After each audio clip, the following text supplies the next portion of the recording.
The heavy wind whipped across the vacant construction site, pulling at the edges of the blueprint spread across the makeshift table. Mark pressed his palm flat against the paper, anchoring the corners while his eyes scanned the projected layout.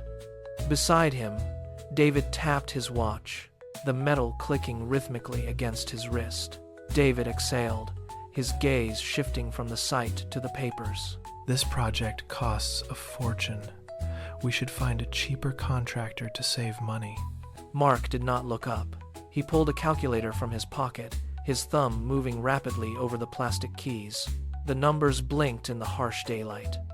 Mark shook his head, pushing the calculator toward the center of the table. If we hire the experts, the building will be completed months ahead of schedule. That early opening creates more value than we save on labor. David stepped back, his posture stiffening as he looked out at the empty lot. The divide between them was clear. One saw the immediate cost, the other saw the future utility. Mark picked up his pen, circled a structural detail on the plan, and tightened his grip on the site layout. The choice had already been made. 2 weeks later, the rhythm of the construction site died. The delivery trucks did not arrive. The crane stood motionless against the sky. David threw his safety gear into a crate and kicked the side of the metal container. "We are stuck. There is no way to finish this without a total reset," he shouted, his voice echoing off the half-built frames. He walked toward the exit, checking his watch for the time he could clock out. He did not look back. Mark remained.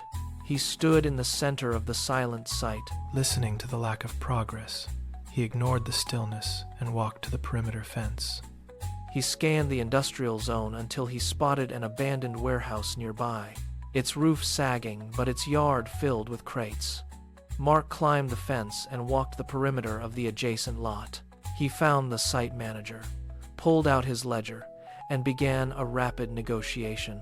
By the time the sun began to dip, a flatbed truck was already moving through the gate, loaded with the surplus supplies Mark had just secured. The workers stepped back onto the scaffolding. The machines roared to life. Mark watched the progress, his hand resting on the stack of new materials. 5 years later, the divide had widened into a chasm. David sat at a desk in a fluorescent-lit office, his eyes darting to the wall clock every few minutes. He traded his hours for a fixed rate, his mind focused entirely on the end of his shift. Every weekend, he spent his earnings on luxury goods, his bank account resetting to zero by Monday. Across the city, Mark sat in a quiet office. He did not watch the clock. He scrolled through digital reports generated by his automated systems while he slept. His assets continued to function, feeding revenue into his accounts without his direct intervention. Then, the market shifted. The news feeds began to blink red with sudden, sharp declines. The economic stability of the city fractured. David felt the pressure immediately. His hands trembling as he stared at his inbox, seeing only the threat of job loss and shrinking hours. He paced his apartment, the weight of the coming crisis pressing against his chest. Mark sat before his laptop, his movements calm and deliberate. He watched the shifting trends, his fingers tapping a steady rhythm on the desk.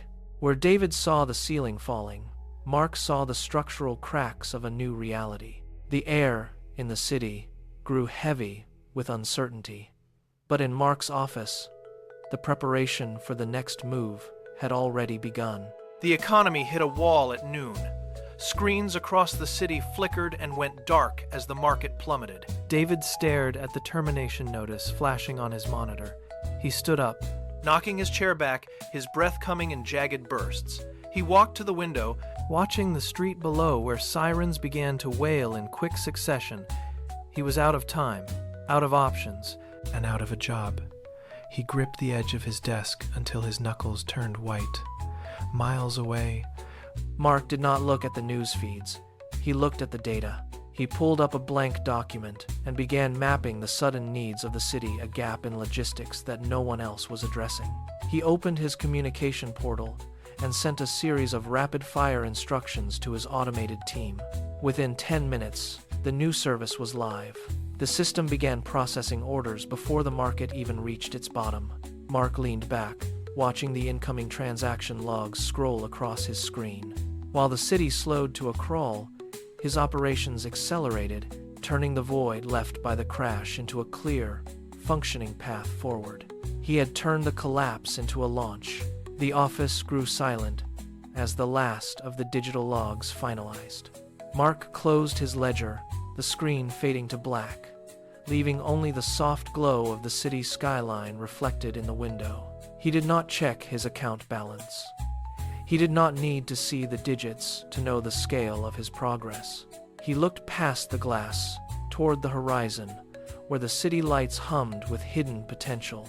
He realized then that the market was merely a reflection of the choices he made before the sun rose. Wealth was not stored in a vault. It was carved into the rhythm of his morning, the discipline of his afternoon, and the persistence of his focus. He reached for a fresh sheet of paper and uncapped his pen.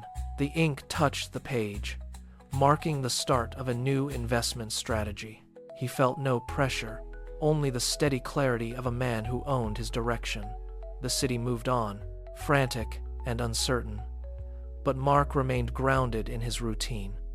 He knew that as long as he walked this path, the results would follow. He began to write, his movements calm, deliberate, and entirely his own. The work never truly stopped, because for him, the work was the life he chose to lead.